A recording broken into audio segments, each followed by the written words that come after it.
జమ్మూ కాశ్మీర్ వైష్ణోదేవి ఆలయ మార్గంలో కొండ చర్యలు విరిగిపడిన ఘటనలో మృతుల సంఖ్య 30కి చేరింది.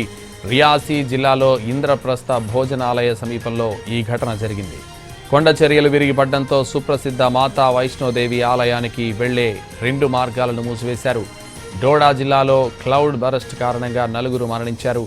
జమ్మూ కాశ్మీర్లో వరదలు బీభత్సం సృష్టిస్తున్నాయి.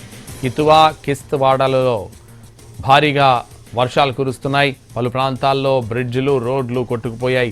ముందు జాగ్రత్త చర్యగా జమ్మూ శ్రీనగర్ జాతీయ రహదారిపై రాకపోకలను నిలిపేశారు.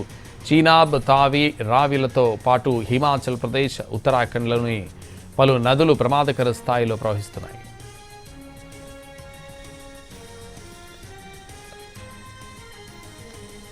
జమ్మూ కాశ్మీర్ వైష్ణోదేవి ఆలయ మార్గంలో కొండ చర్యలు విరిగిపడిన ఘటనలో మృతుల సంఖ్య 30కి చేరింది.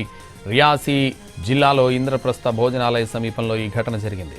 కొండ చర్యలు విరిగిపడడంతో సుప్రసిద్ధ మాతా వైష్ణోదేవి ఆలయానికి వెళ్లే 2 మార్గాలను మూసివేశారు. డోడా జిల్లాలో క్లౌడ్ బరస్ట్ కారణంగా 4 మరణించారు.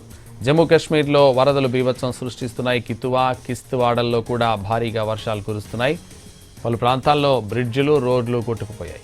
ముందు జాగ్రత్త చర్యగా జమ్మూ శ్రీనగర్ జాతీయ రహదారిపై రాకపోకలను నిలిపేశారు. చీనాబ్ తావి రావిలతో పాటు హిమాచల్ ప్రదేశ్ ఉత్తరాఖండ్లోని పలు నదులు ప్రమాదకర స్థాయిలో ప్రవహిస్తున్నాయి.